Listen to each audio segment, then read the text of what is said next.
I'm joined now by James Elder from UNICEF. He is in Geneva. What do you fear will happen if there is an all-out assault on Rafah? Where do people go?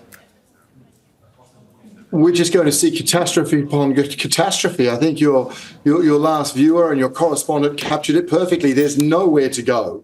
Now, there's this idea of safe zones that was first mooted in November. Completely ignored the fact that a safe zone it's not about just not bombing it, although safe zones have been bombed. It's about making sure people have access to water and sanitation and food. And by virtue of in Rafah recently, until this morning, the average person had about 1 litre of water per day per person. 1 litre, way underneath any sense of emergency humanitarian guidelines. Now they're being forced to move again to Khan Younis. I was in Khan Younis last month.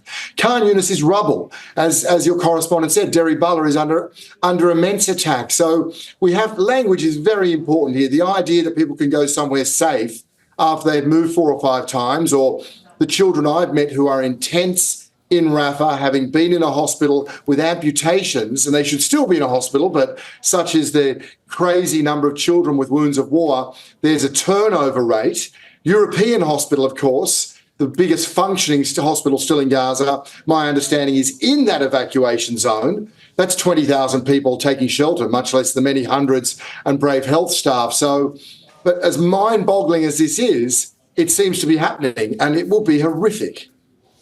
So just to be clear about this, if people do have the option of being able to leave, if they are able-bodied enough to be able to move, there's nowhere to go. But as you were saying, you spent some time in Khan Younis, you say it's rubble, and inside the European hospital, which I think is one of the last functioning hospitals in Gaza. It's also very important because it supplies some of the smaller facilities that might still be functioning. You say that it's crammed with severely injured and dying children. So, those people who have had amputations or are suffering from injuries are not able to move. So there is nothing left for them to do but to sit there and wait. Well, I think you're seeing some people, again, some people are seeking to move who can, remembering that it's also a little bit about finances at this point. Not everyone has the funds to move across Gaza, again, having had their coping capacity smashed. But yes, there are a large number of people. There are children, there are wounded children, there are sick people. We know that the sheer lack of aid that's been able to get in, the way people have been deprived of nutrition and water, we have a lot of malnourished children. And there are the elderly. UNICEF, an agency like us, yes, we work for children, but I'm well aware of the elderly who've moved 4 or 5 times and do not have the ability to move again to a tent on a very, very crowded, overcrowded beach where there's no sanitation. So this is the reality that people have now been faced with. And we are told, of course, that this will be, I think the wording is a limited offensive. Okay, but I was in the south of the Gaza Strip on my first mission in November, and we were told that there's no way the south would endure the same ferocity of the north. And now we have Khan Younis, which is devastation like no one has ever seen before. So are we going to see that again in Rafah? A, we will see a lot of people killed in bombardment. B, disease, which is already taking root, will spread like wildfire. And then when this is done, then there is nowhere in Gaza. Then you are talking about rubble. So it's a ceasefire. It's hostages home, relief to those starving. These fighting parties have to, for once, focus on the civilians and the children of Rafah. James, on that point, on October 31st, UNICEF said that Gaza is a graveyard for children.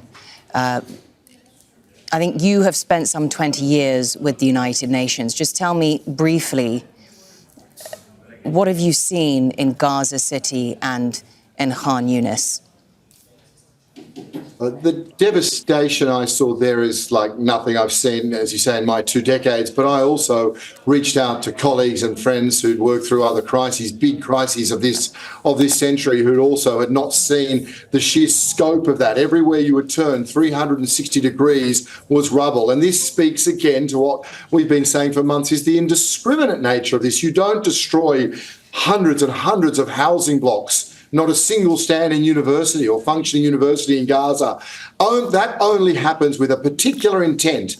And that same military intent, which has led to now more than 14,000 children killed, 14,000 girls and boys, that same intent is now just moving hundreds of thousands of people from A to B, not caring that they don't have the ability to move or the safety or the sanitation or the toilets. I know that this has been such a grave, intense, ferocious war that sometimes we forget when you deny a family, an old person, a teenage girl, water and sanitation, denying them that dignity, and that's been going for 6 or 7 months, denying children psychological support. Gaza right now, as UNICEF has said, it's not a place for children. This is an active war zone where they have seen and heard unspeakable horrors, but it's their home. This Gaza is their home. But you have every single child there under some type of trauma, and most of them, the majority of those children are now in Rafah, the place they were told to go, even though there are bombardments every night, even though, as your correspondent said, many children died overnight. This has been the home that they've held onto, and now they have to go again. This horror show, apparently, stunningly, is about to get worse. Thank you very much. From UNICEF, James Elder. Make sure to subscribe to our channel to get the latest news from Al Jazeera.